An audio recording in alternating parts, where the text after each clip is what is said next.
The Springfield nuclear power plant had radiation levels far above the limit. Homer had worked there for 30 years. A medical exam showed that his little swimmers were a bit abnormal. Now, compare this with a normal sperm sample. The secretary believed that the plant's radiation caused Homer's infertility. To prevent Homer from claiming compensation from the company, Mr. Burns called in a team of lawyers. He hired expensive lawyers to avoid paying a large settlement. The lawyer suggested giving Homer a few $1,000s, which would make him willing to sign all the contracts. Burns called Homer into his office. How would you like a check with $2,000? Would I? All you have to do is sign this form. Homer began carefully reviewing the contracts. Burns said the $2,000 was just an employee reward. Homer felt that an employee reward required an award ceremony. Burns had no choice but to host a lavish ceremony for Homer. He even invited a celebrity to announce Homer's award.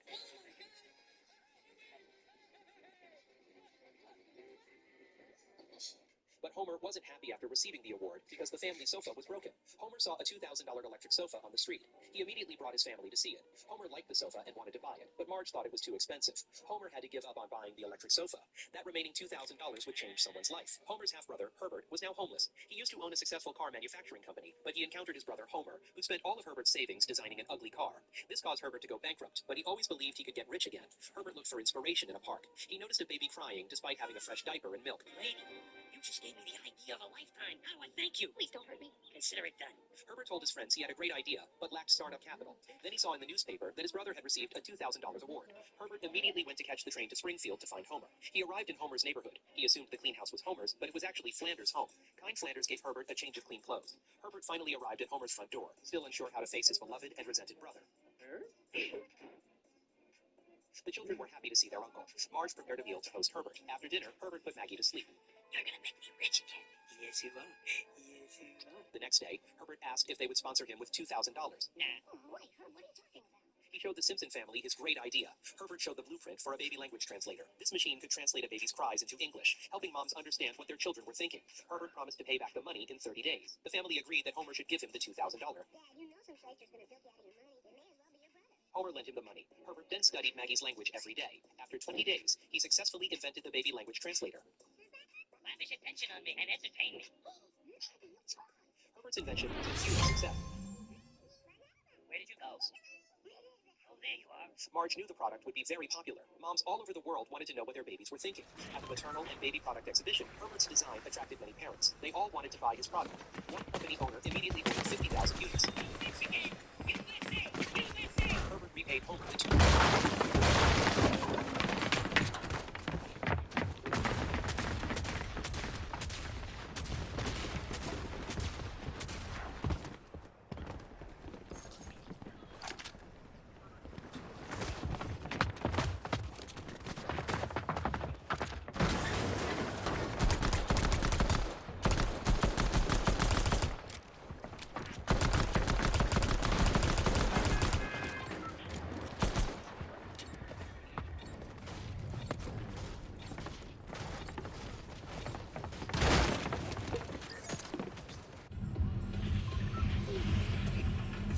The man buys all the ground floor apartments in his building in one go. Then he turns them into a cemetery. In the end, he lets people who cannot afford burial plots use them for free. But the poor people are confused. They do not understand why he would do this. It turns out that a few days earlier, when the man returned home, he saw a group of neighbors forcing his mother to sign and pay an elevator fee. But the man lives on the ground floor. The neighbors not only want him to share the cost of installing the elevator, they also want to take over his windows. The man becomes furious after hearing this. Over the years, the neighbors have bullied him and his mother.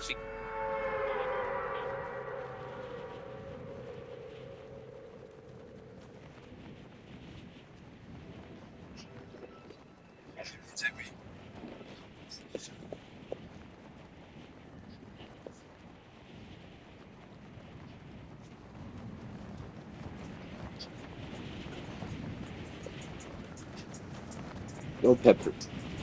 Good girl. Lay down.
Okay.